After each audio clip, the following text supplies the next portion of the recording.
Son esas discusiones si efectivamente fueran el eje del asunto. Ahora, cuando no tenés universidad pública, cuando está desfinanciada, campo mucho más fértil, digamos, ¿no? Para los sectores privados, para dominar eventualmente el destino o el camino que tengan estos avances tecnológicos tan importantes. Nos vamos a meter en el tema de la semana, el acontecimiento político de la semana, sin duda si tiene que ver con la marcha universitaria del próximo miércoles, tratando de recuperar un poco el aura de lo que fue la del 23 de abril, que generó, por supuesto, mucha presencia allí en la Plaza de Mayo. Esta vez será al Congreso Nacional y están con nosotros Julia Benito, presidenta del Centro de Estudiantes de Ciencias Exactas, ella es de la Cámpora, y Martín Roel, presidente del Centro de Estudiantes de Económicas de la Unión Cívica Radical.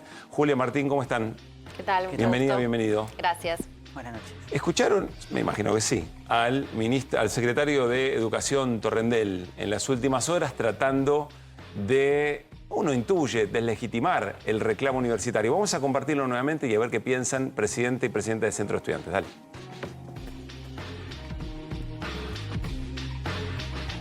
Que hay en universidades nacionales no sabemos si están inscritos en alguna materia.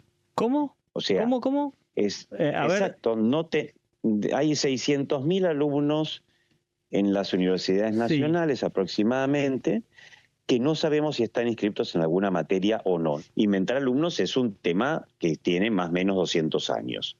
¿Por qué? Porque efectivamente la multiplicación de los cargos docentes, etcétera, tiene que ver con eso. Entonces, ha pasado en las escuelas primarias, secundarias y también puede estar pasando en las universidades. Sobre todo cuando hay facultades que empiezan a perder alumnos, a veces ni siquiera se inventan, simplemente continúan una gran cantidad de docentes y vos cuando contás el promedio resulta que tenés un promedio de 10, 15 alumnos por aula.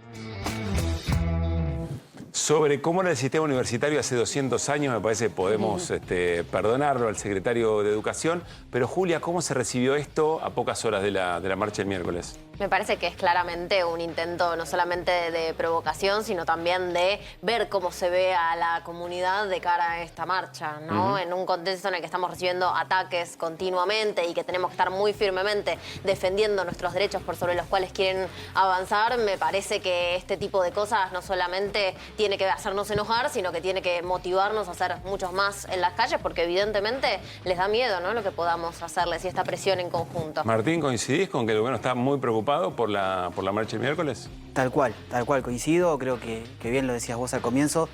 Es un intento de alguna manera deslegitimar la marcha, sobre todo, bueno, teniendo el antecedente, ¿no?, de lo que fue la marcha del 23 de abril, una marcha multitudinaria, donde no solamente participamos los actores que formamos parte del día a día, estudiantes, docentes, no docentes, graduados, sino la sociedad en su conjunto. Y con respecto a los dichos que decía el secretario de Educación, también es falso, porque es información a la que tiene acceso el Ministerio de Capital Humano en cuanto al nombre, al apellido, al DNI, a la información de cada estudiante y la asignatura. Y si hay algo que no estaría funcionando, es hacer una denuncia a la institución y a la persona que estaría, digamos, falsificando o adulterando esta información que yo menciono. Recordemos el espíritu del reclamo. Tiene que ver con salarios de docentes y no docentes, que tiene un atraso de ¿cuánto? Actualmente la pérdida de poder adquisitivo de salarios docentes y no docentes es aproximadamente del 30%, pero el reclamo viene en base a que las universidades no funcionan solamente porque se pueda prender la luz, como se nos quiso decir en abril de este año, sino que también funcionan porque los trabajadores de las universidades pueden llegar a ellas, pueden llegar a dar clases y nosotros también podemos tomar las clases en la misma, si no realmente ninguna universidad funciona, sin ninguna de estas partes de la comunidad educativa. ¿Cómo es el clima hacia adentro en la comunidad educativa en general, en estudiantes en particular, Martín?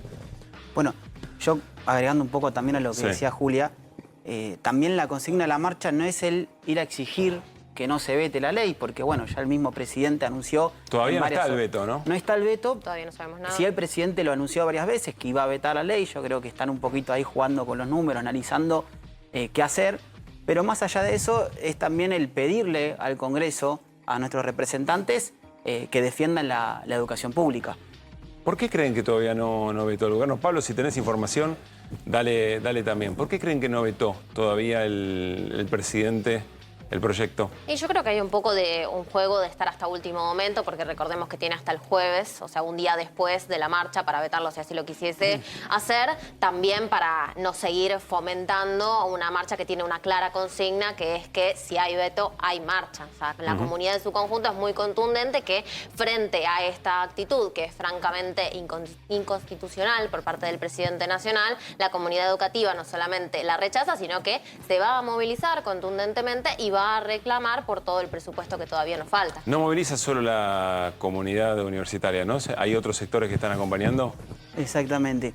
Y algo con respecto a la anterior pregunta, justo me... Pobre Martín, siempre le clavo la pregunta de Julia, la respuesta de Julia como si fuera de él. Sí, dale. No, pero me quedé justo pensando en lo que decías, ¿no? De cómo se vive el clima adentro también de cada una de las facultades. Y bueno, creo que nosotros también tenemos, en cuanto a los medios de difusión, ¿no? Estamos pasando por las aulas, difundiendo en cada una de las carteleras, también en las redes sociales, que hoy por hoy son una herramienta fundamental, ¿no? A la hora de difundir. Y también algo importante que es concientizar.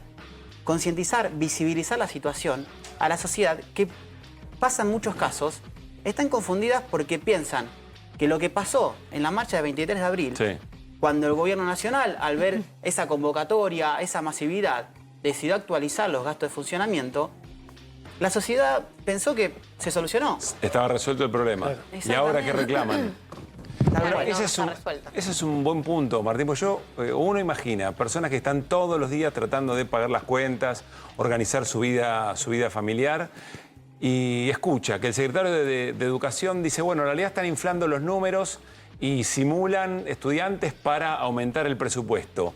Desde las universidades nacionales dicen, no, eso no se realiza de esa manera, hay un atraso salarial. El gobierno que dice, bueno, pero hicimos una oferta la semana pasada que no la aceptaron porque la marcha es política. La sociedad puede estar muy confundida sobre esto.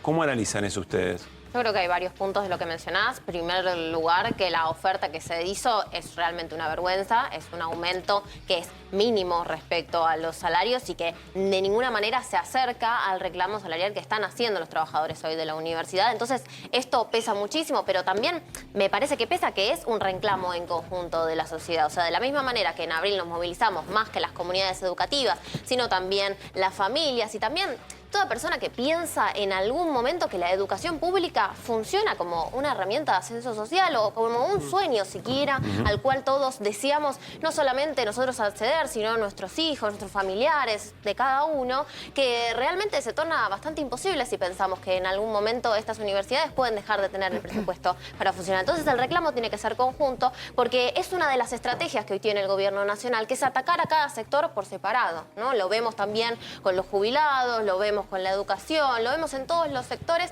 que pretenden ir atacando a cada uno por partes, en gran medida también para desestabilizar y para sacarle fuerza a los reclamos. Y para mí hay algo que es re importante de entender, es que toda la sociedad en su conjunto debe movilizarse por cada uno de estos reclamos, porque si no nos logran acostumbrar a vivir con cada vez menos y a vivir cada vez más incómodos, que es genuinamente lo que no queremos que consigan, porque es en unidad y es con todos los sectores que vamos a conseguir cada uno de estos reclamos. Martín. Sí, coincido y creo que también la situación es un poco desesperante, porque si uno se pone a analizar un poco los números, el 60% de los no docentes hoy por hoy están por debajo de la línea de la pobreza. Claro. Y el 85% de los docentes están por debajo de la línea de la pobreza.